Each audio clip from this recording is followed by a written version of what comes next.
మహిళల కోసం central bank of India ఇప్పుడు మీకు అందిస్తోంది గృహ రుణం అతి తక్కువ వడ్డీ రేట్లకే ప్రత్యేక సెంట్ గృహలక్ష్మి. పూర్తి వివరాలకు వెంటనే సంప్రదించండి 18003030. శ్రీమతి కొండా సురేఖ గారు మన జిల్లా ఇన్ఛార్జ్ మంత్రివర్యులు, గౌరవ పార్లమెంట్ సభ్యులు, శాసనసభ్యులు, శాసన మండలి సభ్యులు, బట్టి వెంకటయ్య గారు, జిల్లా కలెక్టర్ గారు, జిల్లా అధికారులు, జర్నలిస్టులు అందరికీ నమస్కారం. అక్క మీరు ఈరోజు మీటింగ్ పెట్టినందుకు చాలా సంతోషం. ఎందుకంటే ఆల్మోస్ట్ 10 నెలలు అయింది ప్రభుత్వం వచ్చి. 10 నెలలుగా మీటింగ్ జరగక ఈ జిల్లాలో చాలా సమస్యలు పెండింగ్ లో ఉన్నాయి. బట్ మాకు సంతోషం ఏంటంటే మీరు సీనియర్ శాసనసభ్యులు, సీనియర్ మంత్రివర్యులు, పరిపాలన మీద అవగాహన ఉన్నటువంటి మంత్రివర్యులు, తప్పకుండా మా జిల్లా సమస్యలు అర్థం చేసుకుంటారు, పరిష్కరిస్తారు అనేటువంటి నమ్మకం మీ మీద ఉంది మాకు. ఎందుకంటే మా జిల్లాలో సమస్యలు ఏంటంటే కొత్త పనులేమో కానీ ఆన్ గోయింగ్ వర్క్స్ కూడా చాలా ఎఫెక్ట్ అయినాయక. సరే డిపార్ట్మెంట్ వైజ్ వచ్చినప్పుడు మాట్లాడతాం, అన్ని కలిపి మాట్లాడకుండా. బట్ మా రిక్వెస్ట్ మీతోని కొంచెం రెగ్యులర్ గా మీరు మీటింగ్స్ కొంచెం పెట్టినట్లయితే అభివృద్ధి అనేటువంటిది ముందుకు పోయేటువంటి అవకాశం ఉంటుంది. మీటింగ్స్ ఎంత వీలైతే అంత ఫ్రీక్వెంట్ గా మీరు మా జిల్లాకు రావాలని, మీటింగ్స్ పెట్టాలని కూడా మిమ్మల్ని కోరుతా ఉన్నాం. కొత్త వ్యవసాయానికి సంబంధించి టు బిగిన్ విత్ అక్క, ఇప్పుడు అసలు రెగ్యులర్ డిఏఓనే లేడు ఈ జిల్లాలో. దానివల్ల అసలు వ్యవసాయ శాఖ అనుకున్న లక్ష్యాలు సాధించలేకపోతా ఉంది. ఎందుకంటే ఆయిల్ పామ్ లో మేము టార్గెట్ రీచ్ కాలేదు. అదేవిధంగా జనుము, జీలుగు విత్తనాలు తేవడంలో కూడా జిల్లాలో సకాలంలో విత్తనాలు అందరికీ ఇబ్బంది పడ్డాం. మీతో కోరేది ఏంటంటే జిల్లాకు రెగ్యులర్ పర్మనెంట్ డిఏఓను వేయించాలని నా మొదటి విజ్ఞప్తి. రెండవది వచ్చేసి మీరు గమనించినట్లయితే ఈ రైతు భరోసా గురించి కూడా ఈ ఇయర్ది రైతులకు కొంచెం వెయిట్ చేస్తున్నారు. వీలైనంత తొందరగా, ఎందుకంటే ఆల్మోస్ట్ వర్షాకాలం ఇంకొక 4 రోజులు అయితే అయిపోద్దాక. మరి ఆ రైతు భరోసా గైడ్ లైన్స్ కోసం రైతులు ఎదురు చూస్తున్నారు, రైతు భరోసా డబ్బుల కోసం కూడా ఎదురు చూస్తున్నారు. మీరు వీలైనంత త్వరగా రైతు భరోసా డబ్బులు ఇప్పించాలని కేబినెట్ లో మాట్లాడి మాకు మా జిల్లాకు, రాష్ట్రానికి ఇప్పించాలని కోరుతా ఉన్నాం. రెండవది పిఎం కిసాన్ ది గౌరవ ఎంపీ గారు కూడా ఒకసారి గమనిస్తే మన జిల్లాకు కూడా మేలైతుందేమో, ఎంపీ గారు దృష్టికి తెస్తా ఉన్నా. పిఎం కిసాన్ 2018-19లో స్టార్ట్ అయినప్పుడు దాదాపు 1,80,000 రైతులు ఉంటే ఇవాళ 90,000 తగ్గింది. అంటే సగానికి సగం పిఎం కిసాన్ రైతుల సంఖ్య తగ్గింది. అదేవిధంగా డబ్బు కూడా 36 కోట్ల నుంచి 18 కోట్లకు తగ్గింది. అంటే పిఎం కిసాన్ లబ్ధిదారుల సంఖ్య తగ్గుతా ఉంది, పిఎం కిసాన్ లో వచ్చే డబ్బు కూడా సగానికి సగం తగ్గింది. 2,600 క్వింటాలే జిల్లాకు వచ్చింది. చాలా సార్లు నేను కలెక్టర్ గారితో, డిఓతో మాట్లాడినప్పుడు రావట్లేదు అన్నారు. సకాలంలో ఈ విత్తనాలు, పచ్చి రొట్టె విత్తనాలు రాకపోవడం వల్ల జిల్లాలో కొంత నష్టమైందట. నెక్స్ట్ ఇయర్ కన్నా కొంచెం జాగ్రత్తగా అవి అందించాలని చెప్పి ఒక రిక్వెస్ట్ మీతో చేస్తున్నాం. ఎరువుల విషయంలోకి వచ్చేసరికి ఈ స్టాక్స్ బాగా కావాల్సి ఉంటుంది. మేము ఎప్పుడు కూడా బఫర్ స్టాక్ బాగా మెయింటైన్ చేసేది. జిల్లాలో ఈసారి వరి సాగు విస్తీర్ణం బాగా పెరిగింది. కంపారిటివ్లీ పోయినసారి కంటే కూడా 3,51,000. పోయినసారి 360 ఉండే, ఈసారి 351 ఉంది. Almost equal to last year. So ఇప్పుడు లేట్ చేసింది కనుక ఒకేసారి డిమాండ్ వస్తుంది. కొంచెం బఫర్ స్టాక్ మెయింటైన్ చేయాలి, అదర్వైజ్ మళ్ళీ రైతులకు ఎరువులు దొరకక ఇబ్బంది కాకుండా చూసుకోవాలనేది మా విజ్ఞప్తి. ఇకపోతే క్రాప్ లోన్ విషయంలో మంత్రి గారితో నా రిక్వెస్ట్ ఏంటంటే, ఒక 31 రకాల గైడ్ లైన్స్ పెట్టడం ద్వారా క్రాప్ లోను చాలా మందికి జరుగుతలేదు. ఇప్పుడు 2 లక్షల లోపు అయిపోయిందని మనం అంటున్నాము. గ్రామాల్లో మేము ఎమ్మెల్యేలుగా చూసినప్పుడు 30 నుంచి 40% మంది 2 లక్షల లోపు రుణం ఉండి కాని వాళ్ళు ఉన్నారు. 2 లక్షల పైన అంటే మనం స్టార్ట్ చేయలేదు. 2 లక్షల లోపు ఉండి కూడా 30 నుంచి 40% మందికి కాలేదు. ఉదాహరణ నేను చిన్న ఎగ్జాంపుల్ మీకు దృష్టికి తెస్తా. కుంభాల సిద్ధారెడ్డి అని ఇబ్రాహీంపూర్ గ్రామం, నా నియోజకవర్గం. ఆయన వయసు 51 సంవత్సరాలు. ఆయనకు పెళ్లి కాలేదు కనుక మేము రేషన్ కార్డు చూస్తున్నాము, నీ భార్య పేరు తీసుకురా, నీ భార్య ఆధార్ కార్డు తీసుకురా అంటున్నారు. నాకు పెళ్లి కాలేదు అని ఆయన. పెళ్లి కాలేదు, భార్య ఆధార్ కార్డు ఎత్తలేగలుగుతారంట. ఆ గైడ్ లైన్స్ ఒకటి సవరించాలి. పెళ్లి కాని వాళ్ళకు ఆధార్ కార్డు ఏమంటే తెలియదు భార్యది. ఇలాంటి గైడ్ లైన్స్ వల్ల కూడా కొంత ఇబ్బంది. అట్లే ఒక అబ్బాయి హరీష్ అని పెళ్లి కాలేదు, దుబాయ్ లో ఉంటాడు, గోపాలాపూర్ గ్రామం. నీ భార్య ఆధార్ కార్డే, అందుకే నీకు రుణమాఫీ కాలేదు అంటున్నారు.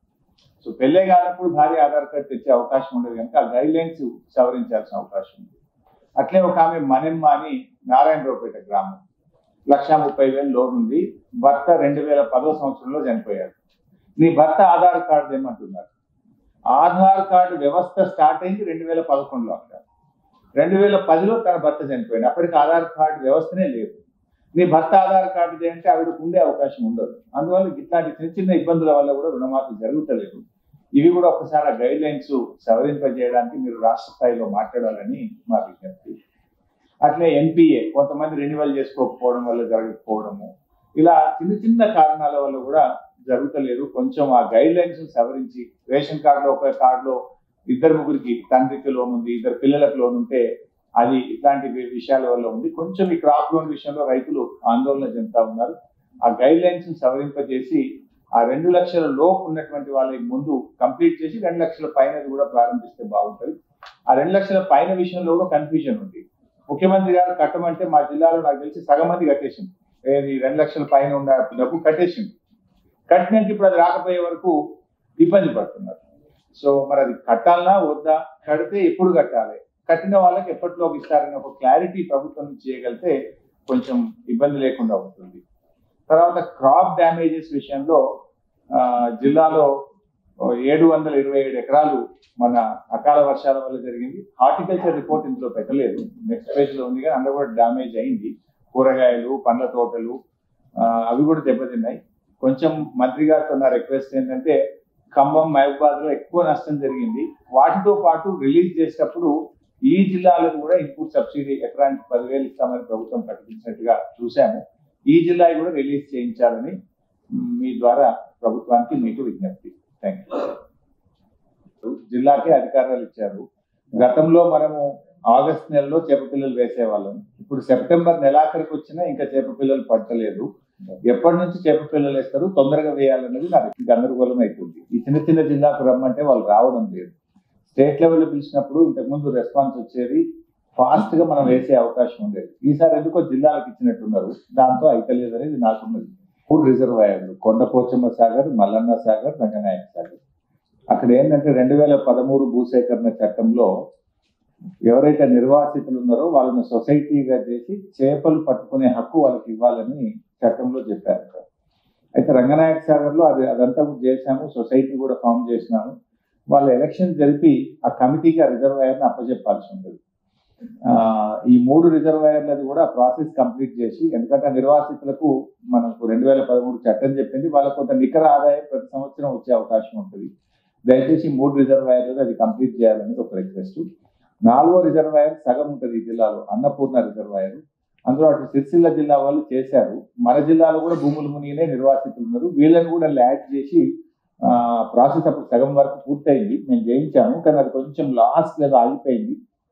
దయచేసి దాన్ని కూడా చేసి అటు అన్నపూర్ణలో కూడా మన వాళ్ళకు సభ్యత్వం వచ్చేటట్టు సొసైటీలు చేసి వీళ్ళకి హక్కు కల్పించేటట్టు. అలా నేను అంటున్నాను, ఏమనుకోకండి. అప్పుడు అంటే మీ గవర్నమెంట్ ఉన్నప్పుడు సొసైటీస్ జరిగినాయి, అందులో ఏమన్నా 1-sided గా ఉంటే కొంత ప్రాబ్లం అయ్యే ఛాన్సెస్ ఉంటాయని, అట్లా ఏమన్నా ఉందా అనేది నాకు అనుమానం. అట్లా ఉంటే కొంతమంది సబ్మిషన్ అక్కడ 1 సైడ్ ఏం లేదు, ఎవరు నిర్వాసితులు వాళ్ళకి అంతే. ఎవరైతే ఇల్లు మునిగిపోయిందో, ఎవరైతే ఊరు మునిగిపోయిందో వాళ్ళంతా అందరిని పెట్టారు కదా, అందరు వీళ్ళు వాళ్ళు ఉన్నారు. ఇక అట్లయితే ఎవరు ఇల్లు మునిగిపోతే వాళ్ళు అట్లయితే ఉంటుంది, నో ప్రాబ్లం. అట్లయితే ఈ 3 కూడా ఫామ్ చేసేయండి కలెక్టర్ గారు. మాయిశ్చర్ మీటర్స్ రెడీగా పెట్టుకోవాలి, గన్ని బ్యాగ్స్ రెడీగా పెట్టుకోవాలి. ప్రతిసారి ఏమైతుందంటే గన్ని బ్యాగ్స్ అందుతలేవు, మాయిశ్చర్ మీటర్స్ పనిచేస్తలేవు, టార్పలిన్ కవర్లు లేక వర్షాలు పడి వడ్లు గడిచిపోయినాయి. ఈ సమస్యలు జనరల్గా ఎప్పుడైనా ఎదుర్కొంటుంటాం. ముందస్తుగా ప్రణాళిక చేసుకున్న జిల్లాలకు ఇబ్బంది జరగదు. మరి మన జిల్లాలో వర్షాకాలం వడ్లు కొనడానికి టార్పలిన్ కవర్లు, మాయిశ్చర్ మీటర్లు, gunny bags, training to the women groups start అయిందా? ఎప్పటి నుంచి కొనుగోలు కేంద్రాలు స్టార్ట్ చేస్తారు? సబ్మిషన్ సార్ ఇప్పుడు మన జిల్లాలో లేదా నాకు తెలియదు. సన్నవడ్లు మేము దించుకోము అని రైస్ మిల్లర్స్ ఏదో లెటర్స్ ఇస్తున్నారు. సన్నవడ్లు 1 క్వింటాల్కు 67 కేజీల బియ్యం ఇవ్వాలంటే అంత రాదు, మేము ఇవ్వలేము, 55-56 మాత్రమే ఇవ్వగలుగుతామని ఈరోజు ఒక న్యూస్ పేపర్లో చదివాను. అట్లాంటి సమస్య మన జిల్లాలో ఏమైనా ఉందా? ఉంటే మేడం దృష్టికి తీసుకుపోతే మేడం స్టేట్ లో మాట్లాడతారు. మేడం జిల్లాలో పనిచేసే పంచాయత్ సెక్రటరీలు అందరూ ఈ మధ్య అన్ని జిల్లాలు, నార్త్ డిస్ట్రిక్ట్ కలెక్టర్లకు లెటర్లు ఇచ్చారు. మేము పనిచేయలేకపోతున్నాం, మాస్ లీవ్లు వెళ్ళిపోయే పరిస్థితుంది. ప్రతి పంచాయత్ సెక్రటరీ 1,00,000 నుంచి 2 లక్షల రూపాయలు డ్యూస్ అయ్యాయి. వాళ్ళ సొంత జీతం డబ్బుల నుంచి బొగ్గలు కొన్నారు, డీజిల్ పోయించారు, లేబర్ జీతాలు ఇచ్చిండ్రు. ఇప్పుడు బతుకమ్మ దసరా పండుగ వస్తుంది. మా ఊర్లలోనేమో బాగా ప్రెషర్ ఉంది, లైట్ చేయలేకపోతున్నాము, క్లీన్ చేయలేకపోతున్నాము, ఫెస్టివల్కి అరేంజ్ చేయలేకపోతున్నాము. So there is a serious problem. అంటే ఇక వాళ్ళు కూడా టైర్డ్ అయిపోయారు. ఆల్మోస్ట్ 5-6 నెలలు మోషన్లు. ఈ పండుగకు మేము మోయలేని భారం అయిపోయిందని స్టేట్ అంతా కూడా ప్రాబ్లం ఉంది. కొంతనన్నా డబ్బులు గ్రామ పంచాయతీలకు విడుదల చేస్తే ఈ బతుకమ్మ దసరా పండుగలు కొంచెం సజావుగా జరిగే అవకాశం ఉంటుంది. There is a serious concern. పోయిన సర్పంచ్ల ఈ జీతాలు వాళ్ళు ఉన్నాయి. ఈ పంచాయత్ సెక్రటరీలు కూడా 6-7 నెలల నుంచి సొంత డబ్బులు పెడుతున్నారు. సో ఇప్పుడు ఏడికి వచ్చిందంటే బ్రేక్ ఈవెన్ స్టేజ్ వచ్చింది. ఎంతో కొంత రిలీజ్ చేస్తేనే పండుగ స్మూత్ జరుగుతుంది. ప్రతి గ్రామ పంచాయతీకి ఒక స్టీల్ బ్యాంక్ ఏర్పాటు చేసినాం. ఏంటంటే మహిళా సంఘంకి ఇచ్చినాం. సో దట్ మహిళలు ప్లాస్టిక్ వాడొద్దు, ప్లాస్టిక్ ప్లేట్లు, ప్లాస్టిక్ గ్లాసులు, ప్లాస్టిక్ కప్పులు వాడొద్దు అని చెప్పి ప్రతి గ్రామంలో ఒక స్టీల్ బ్యాంక్ ఇచ్చాము. గవర్నమెంట్ ఆఫ్ ఇండియా ఈ మధ్య నేషనల్ ఎకనామిక్ సర్వే రిపోర్ట్ లో సిద్దిపేట జిల్లాను ప్రత్యేకంగా ప్రశంసించారు. సో నేను మళ్ళీ ఈ చర్చ మీద ఎందుకు చేస్తున్నా అంటే కొంచెం దాని వాడకం మళ్ళీ ఈ మధ్య స్లో అయింది. కలెక్టర్ గారు, డిపిఓ గారు దృష్టి పెట్టి ప్లాస్టిక్ నియంత్రిస్తే, ఎందుకంటే మనం బ్యాంక్ ఏర్పాటు చేసినాము, డబ్బులు ఇచ్చినాము, ప్రతి గ్రామ పంచాయతీలో స్టేట్ బ్యాంక్ మహిళా సంఘానికి ఇచ్చినాం కనుక దాని వాడకం మీద పంచాయత్ సెక్రటరీలు, జిల్లా అధికారులు దృష్టి పెడితే దానివల్ల మనం క్యాన్సర్ నిరోధించిన వాళ్ళం అవుతాం. జిల్లా ఒక మోడల్ గా ఉన్నది అవుతుంది. ఇన్ఛార్జ్ జిల్లాలో ఈ కలెక్టర్ గారి ఆఫీస్ అనుకొని మరపడిగా అర్బన్ పార్క్ అని ఉంటుంది, 250 హెక్టార్లు. నెక్స్ట్ టైం మనం భోజనం అక్కడ పెట్టియాలి. కలెక్టర్ గారు, మంత్రి గారు ఆ పార్క్ చూసినట్టు ఉంటది. సో కొంచెం డెవలప్ అయిందక్క. ఈ హరిత నిధిలో చాలా డబ్బులు ఉన్నాయి. మీరే చైర్మన్, మీరు చూసి హరిత నిధిలో ఆ మరపడిగా అర్బన్ పార్క్ కొన్ని డబ్బులు ఇచ్చి మంచిగా డెవలప్ చేయించండి. ఎవరినన్నా డిజైనర్ కోఆర్డినేట్ చేసుకొని సొసైటీ ఫామ్ చేస్తే అది మనకు మంచిది, రైతులకు కూడా మంచిది. అది దాని దిశగా పోదాము.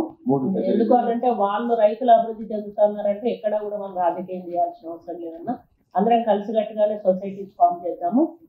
కలెక్టర్ గారి ద్వారా ప్రతిపాదనలు పంపించి మనం అక్కడ ప్రొడక్షన్ సెంటర్స్ పెడితే కొంచెం మనకి ఇక్కడ ఇన్కమ్ సోర్సెస్ కూడా ఎక్కువగా ఉండేది. ఎందుకంటే మీకు పెద్ద పెద్ద అవి ఉన్నాయి కాబట్టి, 3 ఉన్నాయి కాబట్టి దాంట్లో ప్రొడక్షన్ చాలా మంది ఉంటారు. ఇప్పటికే మనకు అకాల వర్షాల వల్ల కూడా చాలా నష్టాలు జరిగినాయి. ఇంకా ముందు జరగకుండా మనం ప్రివెంట్ చేయాల్సిన బాధ్యత మన మీద ఉంది. కాబట్టి మీరు తప్పకుండా ఎక్కడెక్కడైతే కొనుగోలు కేంద్రాలు సమితిలు అది చెప్తారు వాళ్ళు, వీళ్ళు బ్యాంకులో చెప్తేనే అది కొంచెం దీన్ని సీరియస్ గా తీసుకొని అసలు ఎవరి వైఫల్యం ఉంది, ఒకవేళ వీళ్ళ డిపార్ట్మెంటల్ వైఫల్యం ఉంటే వాళ్ళ మీద చర్యలు తీసుకోండి, వదిలిపెట్టద్దు. వాళ్ళకి రెస్పాన్సిబిలిటీ అనేది ఉండాలి. మేము పంపించాము వస్తాయి అని చూస్తున్నాము అని అంటే ఎవరు నష్టపోతున్నారు? వీళ్ళ శాలరీస్ వీళ్ళు తీసుకుంటారు. ఎవరైతే నిరుపేదలు నష్టపోతున్నారు కదా అక్కడ. అది వెరిఫై చేయండి. వెరిఫై చేసి ఆఫీసర్స్ మీద మీరు ఉంటే యాక్షన్ తీసుకోండి. పాలసీ చేసి మళ్ళీ రీసైక్లింగ్ చేసి ఇప్పుడు ఎక్కడికి వచ్చిందంటే మనం కొనుక్కునే ఇంట్లో తెచ్చుకునే బియ్యం కూడా సన్నయ్య దొడ్డియా తెలియనటువంటి పరిస్థితికి వచ్చేది. దాన్ని ప్రక్షాళన చేయాల్సిన అవసరం ఉందన్న. తప్పకుండా ఇది కూడా గవర్నమెంట్ నోటీస్కి తీసుకెళ్తాను. దాని మీద ఏ విధంగా ముందుకెళ్లాలో తప్పకుండా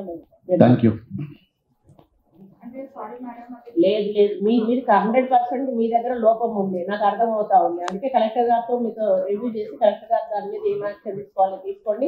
మీరంతా ఇర్రెస్పాన్సిబుల్ గా మేము ఇచ్చేసాము, గవర్నమెంట్కి వెళ్ళిపోయింది, గవర్నమెంట్ నుంచి మాకు రాలేదు, సగం వచ్చినాయి సగం రాలేదని సమాధానం చెప్పడం అయితే అది కరెక్ట్ కాదు. లిస్ట్ అనేది మీరు లేకపోతే పోయి తెచ్చుకోవాలి. ఒక ప్రింట్ ఉండకుండా అస్సలు ఉండదు. 100% ఇక్కడ నుంచి పోయిన లిస్ట్ ఇక్కడ కంపల్సరీ ఉంటది, ఆన్ రికార్డ్ ఉంటది. ఉండకుండా ఎట్లా ఉంటది? మీకు తెలియకుండా డైరెక్ట్ గా అక్కడికి ఎట్లా పోతుంది? ఇక్కడ నుంచి పంపిస్తేనే కదా గవర్నమెంట్ పోయేది. మరి అట్లా ఎట్లా అంటారు? మీరు అనకూడదు కదా. నేను మొదలే చెప్పాను, మీరు ఏదైనా కూడా మీరు చెప్పకండి, ఓవరాల్ గా ఏదో ఒకటి రెస్పాన్సిబిలిటీ తోటి ఆన్సర్ చేయండి అని ఫస్టే చెప్పాను. నువ్వు రెస్పాన్సిబిలిటీ తోటి మీరు ఆన్సర్ చేయలేదు, ఈరోజు మీకు రెస్పాన్సిబిలిటీ తీసుకోలేదు, మీరు అర్థమైపోతా ఉంది. దాని విషయంలో కలెక్టర్ గారు చెప్తాం సార్. స్పెషల్ ఆఫీసర్కే చెప్పుకోవాలి. స్పెషల్ ఆఫీసర్ అనేవాడు ఆ ఊరికి సంబంధించిన ఆయన ఉంటాడు కదా, మండలానికి సంబంధించిన వ్యక్తి ఉంటారు మేడం. ఎంతమంది ఉన్నారు మండలంలో స్పెషల్ ఆఫీసర్లు? మండలంలో మేడం ఒక 3-4 గ్రామ పంచాయతీలకు ఒకరిని పెట్టినాం. అట్లా 5 to 6 మెంబర్స్ ఉంటారు మేడం. ఒక పెద్ద మండలం అయితే మాకు 7 మెంబర్స్ వరకు ఉన్నారు మేడం. అట్లాంటప్పుడు వీళ్ళు తిరుగుతూనే ఉండాలి, రోజుగా గ్రామం తిరుగుతూనే ఉంటారు. తిరుగుతూనే ఉంటారు మేడం. అది మనకి ఏమంటే వాళ్ళకు మీరు ఒక టోల్ ఫ్రీ నెంబర్ పెడతారా, ఏం నెంబర్ పెడతారు, ఏదో ఒక పద్ధతిలో మన గ్రామాలలో ఉన్న సమస్యలకి ఎమర్జెన్సీ ఉంటుంది ఏదన్నా, అది పరిష్కారం వెంటనే కావాలి. అప్పుడు మన ద్వారా ఏ విధంగా పరిష్కారం? మేడం సోమవారము బేస్తవారము ఖచ్చితంగా గ్రామ పంచాయతీలో స్పెషల్ ఆఫీసర్ ఉంటున్నారు మేడం. ఆ టైంలో వీళ్ళు గ్రీవెన్సెస్ ఏమున్నా కానీ తెలుసుకోవాలని చెప్పాను మేడం. దాని ద్వారా కొంచెం రివ్యూ జరుగుతుంది. దానికంటే కూడా నేను అనేది ఏంటంటే రోజు ఏదైనా చెప్పాలంటే కూడా ఏదో ఒక కమ్యూనికేషన్ సిస్టమ్ అనేది మనం డెవలప్ చేయాలి అనేది నేను అడుగుతున్నాను. ఒక టోల్ ఫ్రీ నెంబర్ ఒకటి పెట్టినట్టయితే వాళ్ళు ఆ టోల్ ఫ్రీ నెంబర్ ద్వారా రిజిస్టర్ చేస్తే మీరు ఇక్కడ కలెక్టర్ ఆఫీస్లో వాళ్ళు రిసీవ్ చేసుకొని వెంటనే దాని మీద స్పందించి కన్సర్న్ ఆఫీసర్స్ తోటి అది సాల్వ్ చేసేటువంటి ప్రక్రియ కలెక్టర్ గారు తీసుకోవాలని చెప్తున్నా. అది ఒకటి తప్పనిసరిగా చేయాలి. దాన్ని ఎట్టి పరిస్థితుల్లో కూడా డీఫాల్ట్ కానివ్వకండి, కంటిన్యూ చేయండి. ఇంకా కావాలంటే మన గ్రామాలలో ఉన్నటువంటి ఎవరైతే నివసించే వాళ్ళు ఉంటారో వాళ్ళకి దాని ద్వారా వాళ్ళు కూడా మేము కూడా ఇట్లా వాడితే బాగుంటుంది, ప్లాస్టిక్ వాడద్దు అని అవగాహన వచ్చేలాగా చేయాలి. కానీ మనం ఉన్నదాన్ని మళ్ళీ తీసేస్తే బాగోదు కదా. వాళ్ళంతా పర్ఫెక్ట్ గా పెట్టినప్పుడు దాని కంటిన్యూషన్ కూడా మీరు చూడండి. గ్రామ పంచాయతీలో ఎట్టి పరిస్థితుల్లో ప్లాస్టిక్ రానియకుండా తీసుకోండి. వాళ్ళు అన్ని బిల్స్ తో సహా పెడతారు కదా, అది ఒక ప్రపోజల్ గవర్నమెంట్ తీసుకుంటున్నాం మేడం. మన సిపిఆర్ ఆఫీస్ నుంచి నిన్న ఒకటి ఫర్దర్ గా ఇప్పుడు ఈ బతుకమ్మ విషయాలకి ఎంత అవసరం పడుతుంది రఫ్ ఎస్టిమేషన్ వేసిస్తే మనం గవర్నమెంట్ నుంచి ఎంతవరకు వీలుంటే అంతవరకు కన్సర్న్ మినిస్టర్ బతుకమ్మకి ఇప్పుడు ఏర్పాట్లు చేయాల్సి వస్తుంది. లోకల్ లైటింగ్ కానీ చదువు చేయడం కానీ అటువంటివి ఉంటాయి కదా. ఇది కొంచెం మీరు ఒక ఎస్టిమేషన్ వేసి మనకి జిల్లాకి ఎంత అవసరం ఉంటుంది అనేది ఇస్తే నేను మినిస్టర్ గారితో నేను మాట్లాడతాను. లేదు సార్, అయినా తీసేస్తున్నారు. నా ప్రూవ్ అయ్యే వరకు అది పెద్దగా అయిపోయినాక మళ్ళీ ఇబ్బంది పడేదానికంటే ఉన్నాయి తీసేయద్దంటారా. సమస్యలు కానీ అనుమానాలు కానీ లేవనెత్తడం జరిగింది. ముఖ్యంగా టోటల్గా నాకు అంటే ఈ శాఖ మీద అవగాహన లేకపోయినా నాకు తెలిసినంత వరకు కూడా దీన్ని మరి మీకు వివరించే ప్రయత్నం చేస్తాను. ఆ మీటింగ్స్ ఒకటి కొంత మిస్అండర్స్టాండింగ్ తోటి, ఎందుకంటే నాకు ఈ కొత్త జిల్లాల ప్రాబ్లం వలన నేను ఇది మెదక్ జిల్లా కింద వస్తుంది అనుకున్నాను, నేను కన్ఫ్యూజ్ అయ్యాను. అందుకని ఈ మా ఇన్ఛార్జ్ మినిస్టర్ లోకల్ మినిస్టర్ గారుతో పెట్టాలనేటువంటి ఒక లక్ష్యంతో కొంత ఆలస్యమైంది. ఇక్కడ నుంచి మీకు ఈ జిల్లాలకు ఇబ్బంది కాకుండా నా సొంతంగా టైం తీసుకొని రావచ్చు కాబట్టి నేను రెగ్యులర్గా ఈ మీటింగ్స్ కండక్ట్ చేస్తానని తెలియజేసుకుంటాను. ఇంతకుముందు ఆలస్యం జరిగినందుకు మీరు అన్నిరా భావించవద్దని కూడా విజ్ఞప్తి చేస్తూ ఉన్నాను. ఇంకొకటి కలెక్టర్ గారికి ఆదేశిస్తూ ఉన్నాను, రెగ్యులర్ డిఏ రిక్రూట్మెంట్ కోసమని మీరు ఇక్కడి నుంచి ప్రతిపాదనలు ప్రభుత్వానికి పంపండి. మరి అక్కడ మినిస్టర్ గారితో మాట్లాడి వారిని అపాయింట్ చేసే ఏర్పాటు చేస్తాను. రైతు భరోసా ఏదైతే పెండింగ్ ఉందో అది కూడా వారితో మాట్లాడి అది కూడా రిలీజ్ అయ్యే విషయం, ఎందుకంటే కొన్ని 3 రకాలుగా అయినా ఏమో విభజించారు, దానివల్ల కొన్ని సమస్యలు వస్తున్నాయి. ఇప్పుడు ఫస్ట్ ఏదైతే 2 lakhs లోపు ఉన్నాయో అందరివి కూడా చేయడం జరిగింది. ఇంకా 2 lakhs అబవ్ ఉన్న వాటిని ఇప్పుడు వారు చెప్పినట్టుగా మీరు ఇప్పుడు హరీష్ రావు గారు చెప్పినట్టుగా అందులో కొన్ని సమస్యలు ఉన్నాయి వాస్తవమే. అయితే అందరూ కట్టినాక రిలీజ్ చేద్దామని ఆపారా, లేకపోతే కట్టినట్టుగా రిలీజ్ చేయాలనేది ఆదేశం ఇచ్చారా అనేది కూడా నేను ఇది వెళ్ళినాక అగ్రికల్చర్ మినిస్టర్ గారితో చర్చించి ఈ సమస్యను వారి దృష్టికి తీసుకెళ్ళి, ఇంకొకటి ఆధార్ల విషయంలో కూడా లోకల్ ఆఫీసర్స్ నాకు తెలిసి కలెక్టర్ గారు మీరు క్లియరెన్స్ ఇవ్వచ్చు, అది గవర్నమెంట్ దాకా పోవాల్సిన అవసరం లేదు. ఈ చిన్న చిన్న ఇష్యూస్ ఏమన్నా ఉంటే మీరు అగ్రికల్చర్ ఆఫీసర్స్ ద్వారా అవి తెప్పించుకొని వెంటనే వాళ్ళది క్లియర్ చేసేయాల్సిన అవసరం ఉందని కూడా ఈ సందర్భంగా నేను మీకు తెలియజేస్తా ఉన్నాను. పిఎం కిసాన్ది ఎట్లాగో రఘునందన్ రావు అన్న ఆయన చూసుకుంటారు. మరి సెంట్రల్ గవర్నమెంట్ నుంచి ఏ ఒక్క రూపాయి కూడా మనం పోకుండా రప్పించుకోవాల్సిన బాధ్యత మన మీద ఉంది. కాబట్టి వారిని రిక్వెస్ట్ చేస్తూ ఉన్నాను, మీరు ఒక ఎంపీగా సెంట్రల్ గవర్నమెంట్ నుంచి వచ్చే ప్రతి పైసాను కూడా రప్పించే దాంట్లో మా వంతు సహకారం కూడా ఉంటుంది. మమ్మల్ని రమ్మన్నా కూడా మేము వచ్చి మినిస్టర్స్ని కలుస్తాము, దాంట్లో ఎక్కడా కూడా మనం కాంప్రమైజ్ కావద్దని చెప్పి కూడా విజ్ఞప్తి చేస్తూ ఉన్నాను.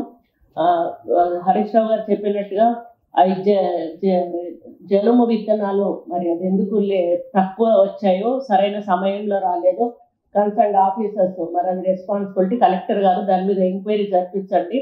ఇటువంటివి ఆఫీసర్స్ నెగ్లెక్ట్ చేసినప్పుడు దయచేసి మీరు ఆఫీసర్స్ మీద కొంత చర్య తీసుకుంటే వాళ్ళు ఇక ముందు అటువంటివి చేయకుండా ఉంటాయి. ఎందుకంటే గవర్నమెంట్ ఈ జిల్లాకు వచ్చిందా ఈ ఊరికి వచ్చిందా అని ఎప్పుడు కూడా ఎంక్వైరీ చేయదు. లోకల్గా ఉన్నటువంటి కలెక్టర్లు కన్సర్న్ అధికారుల బాధ్యత, అది చూసుకోవాల్సిన బాధ్యత.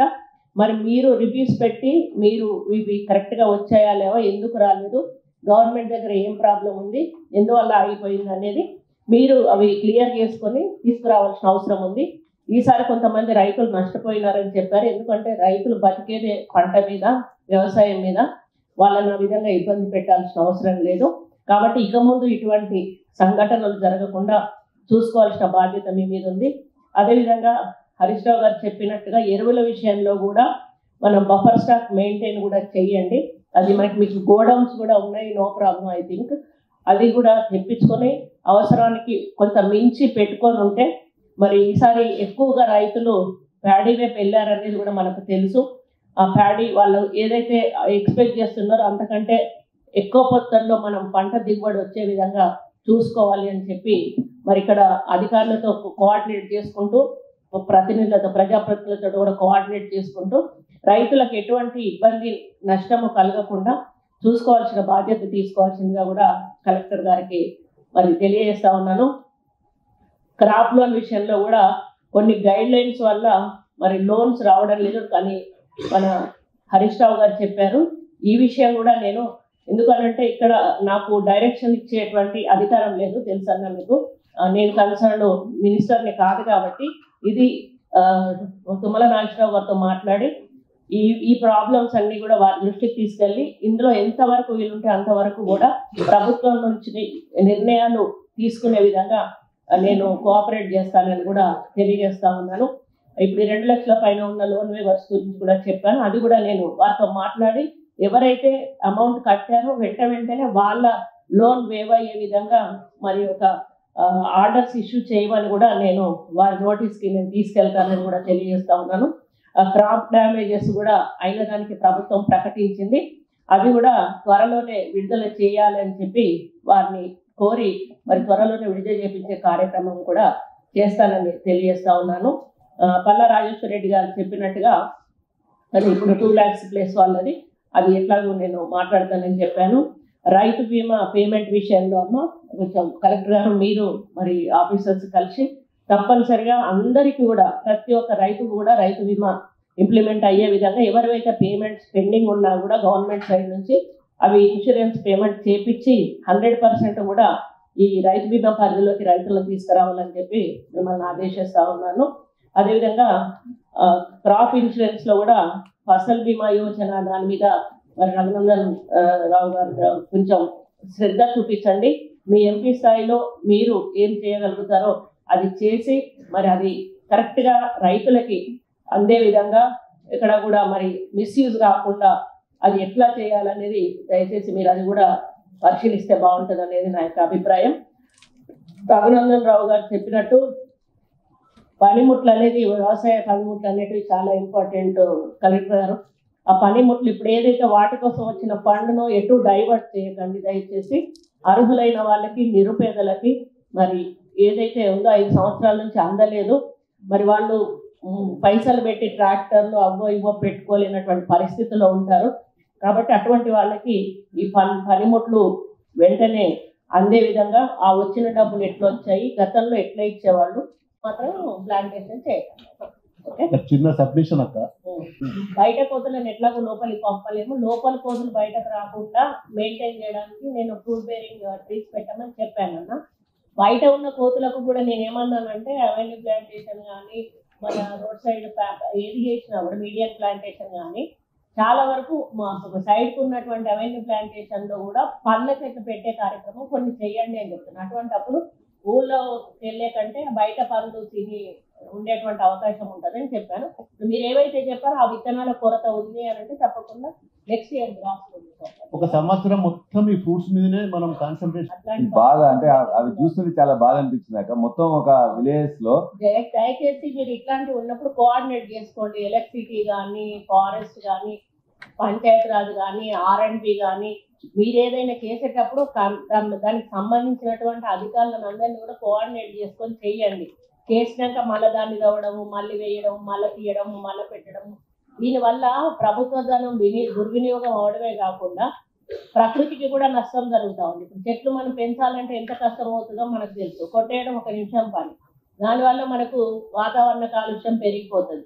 కాబట్టి ఇటువంటివి ఏమైనా ఉంటే ముందు మీకు ఇన్ఫర్మేషన్ ఇచ్చి చేయాలి, అందరు కోఆర్డినేట్ చేసుకొని చేసుకోండి. హరిత మీద మాట్లాడు. దుబ్బాక నియోజకవర్గంలో మరి సన్న వడ్ల కోసం ఈ సంవత్సరము మరి సన్న వడ్ల ఎన్ని ఎకరాలు పెట్టిండ్రు, ఏ మండలంలో ఎన్ని ఎకరాలు పెట్టిండ్రు, సన్న వడ్ల విషయంలో 500 రూపాయలు గవర్నమెంట్ మరి దానికి సబ్సిడీ యాడ్ చేసి వాళ్ళ కొనుగోలు కేంద్రాలలో 500 రూపాయలు అడిషనల్గా ఇస్తామని చెప్పి ప్రకటించిండ్రు.